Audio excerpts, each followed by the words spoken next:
everyone, welcome to Prime Cut, Default Prime's weekly video game news roundup. I'm your host, Steven Snake Lindsay, and on this week's broadcast, we're going to be talking about how the latest rumors are the next Xbox just may not like any of those used games anymore. Also, we're going to talk about how, sadly, Blizzcon 2012 has been cancelled. So, we won't be able to see any of those hot cosplayers at this year's Blizzcon. Also, how Mass Effect 3 is going to have new figures that will include DLC for the game. And lastly, we're going to talk about how Indie Game the Movie is now going to be in HBO comedy. And also there's going to be probably several shenanigans throughout this video that you may or may not like. Just ignore the ones you don't like. We all know that used games are the spawn of Satan. Get behind me, GameStop, the one-stop place for game shopping of Satan. Developers for a while have been doing everything that they could to make sure that those hell spawns couldn't somehow land in the hands of pure, innocent consumers. New rumors involving the next Xbox say they will play Blu-ray discs, hurrah for losing in the format wars with Sony, will also be 6 times as powerful as the 360, and also, it won't play used games. Now, the specifics for how this will be done isn't quite clear yet, as it's a rumor and no one's for sure on anything, but it's believed that the game will be tied either to the Xbox Live account or to the console itself. We just have to wait and see if this is true, but considering the PlayStation 3 was rumored to have a similar system in place before it was released, this just might be false. At least we can hope it's false. The PlayStation Vita, also known as a device that could help Sony claim a lead in the handheld wars, well, isn't really doing that in Japan. See, it's placing not just behind the 3DS, but also behind the PSP. But hey, at least it's above the DS, so it's got that for it.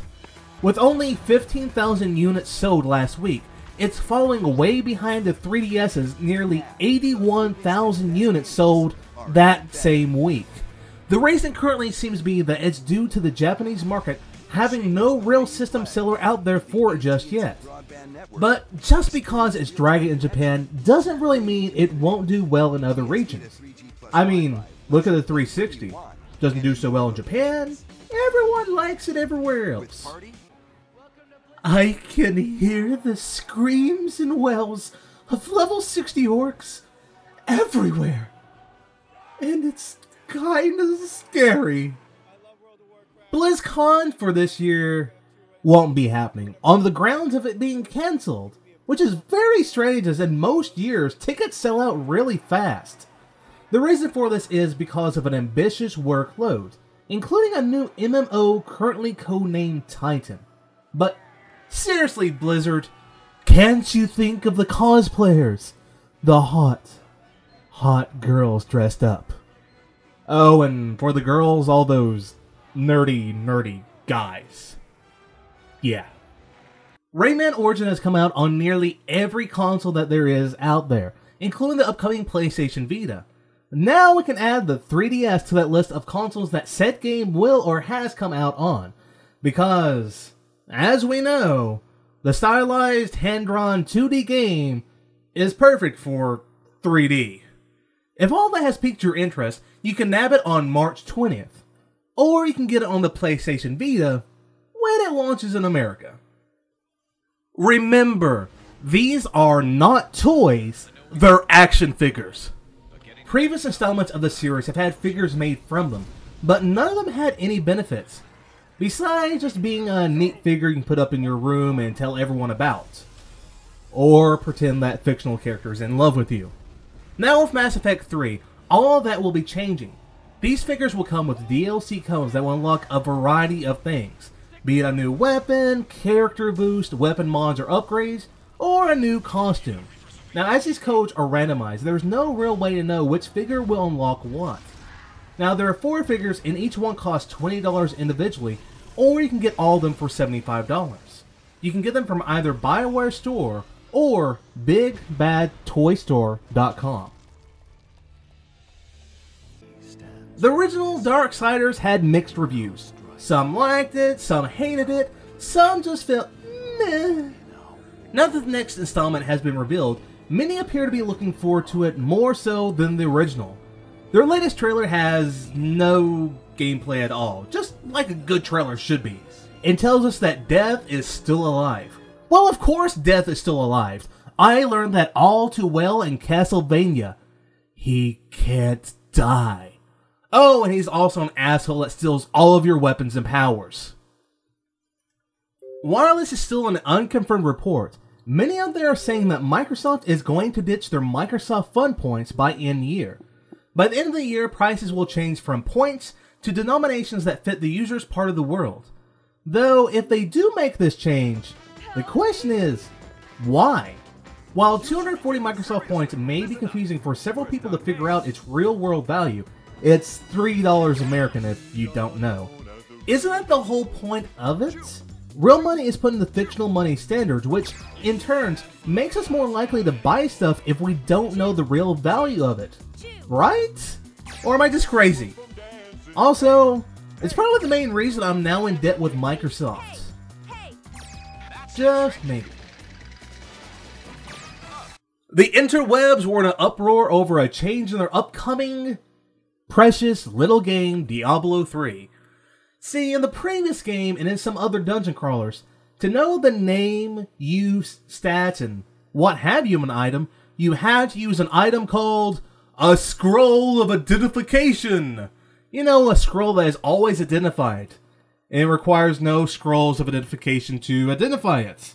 I'm not really sure if that's accurate, but instead of having to worry about getting those scrolls to ID items, all you need to do is right-click on the item now, and after a while, you'll identify the object yourself. The reasoning, as stated by Blizzard's Jay Wilson: we love the double discovery of finding a present and then unwrapping it, but we don't think it requires a physical item you have to find and keep in your bags to get the same effect. From now on, you'll be able to inherently identify all your items. No need to carry scrolls. Your character in Diablo 3 is just that badass now. While purists take the opposite stance that, because we may be badass, but we're not Horadrim know-it-alls like Deckard Cain. For me, I simply take the stance of, well, I really don't care. It's a game. It was 2 weeks ago that we told you about the XBLA house party and revealed which games will be coming to the party. Now there's release dates and prices. Starting off on February 15th is War, which will cost 800 Microsoft points. Then on February 22nd comes creeping along Alan Wake's American Nightmare for 1200 points. The week after that, on February 29th, is Nexus for 800 Microsoft points. And ending it all on March 7th is a game that is still alive, I Am Alive, which will cost you 1200 Microsoft points. I definitely am not the person to be talking about Doctor Who, as I haven't seen enough of the show to even know what it's about. And what I mean by see enough of it is, I've only seen commercials. This trailer though, it shows off some of the good old Doctor and River going through several platforming levels. I will admit to you and be honest right here. In my personal opinion, the game looks kind of The Doctor might fare well in some genre out there, but the one that's being shown in the trailer, which seems to be a platformer, just doesn't look that good. But of course, the Doctor can easily prove me wrong when it's released in March. The next piece of DLC for Dead Island puts you into the role of your antagonist during the main game, Ryder White. That's his real name? With this DLC, we'll get to see things through his eyes, and as shown in this trailer, he has no problem killing innocent citizens because he's a good soldier. He's a good soldier. He's unthinking, uncaring, and doing what needs to be done. At least listening to the questionable orders of your higher-ups. That is, of course, till you find out that your wife is infected. See, he does have a moral compass. He might have killed a lot of innocent people because it was simpler and because his bosses told him to, So, of course, let's kill those people. But now that my wife's involved, that's a different story. See, that's different. Anyways, you'll be able to get your rider on January 31st for 800 Microsoft points or $10. Now, this isn't an official statement from Zynga, because if it was an official statement, I'm sure there'd be some PR reason for the loss, such as Night Elves came in and stole the money. The report shows that Zynga has spent out $120 million in 9 months, which equates to about $300 per paying member. However, on average, those paying members are only spending $150, which means they're losing $150 per paying member. Now, while this could have affected Zynga's stock, recently, reports are in that their stocks have went up and so has their traffic. So, hurrah for Zynga! Remember, if it sounds too... Well, who saw this coming? Indie Game the Movie, a documentary film that followed several indie game developers as they tried to deal with the hardships of creating a game on their own, shall now be an HBO comedy? What the fuzzy dice rainbow? Skittles the cat! Okay, to be fair, recent reports have actually saying that the series is actually not going to be a comedy, but it shall be written up by their comedy division, which is what they call their small development group, because calling it the small development group would be too hard. Though it does make me wonder, how would it be if it was a comedy? But I'm not sure what it would be if it was a comedy, but at least it's not a musical. Have you ever had this weird desire to play as an imposter of Batman or Joker? I live it every single day. Well, if you're the lucky few or you happen to got the invite via Batman Arkham City, then you can take part in Gotham City Imposters right now. It was launched just yesterday, and this beta is going to last till February 6th, which is likely going to be around when the game is finally released. Now, I had a little time with the game, and it's a shooter, sort of like Call of Duty multiplayer, because it's only multiplayer.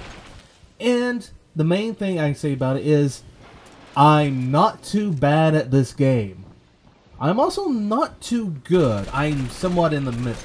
But I'm alright with that. And with that, it brings us to the end of this week's broadcast.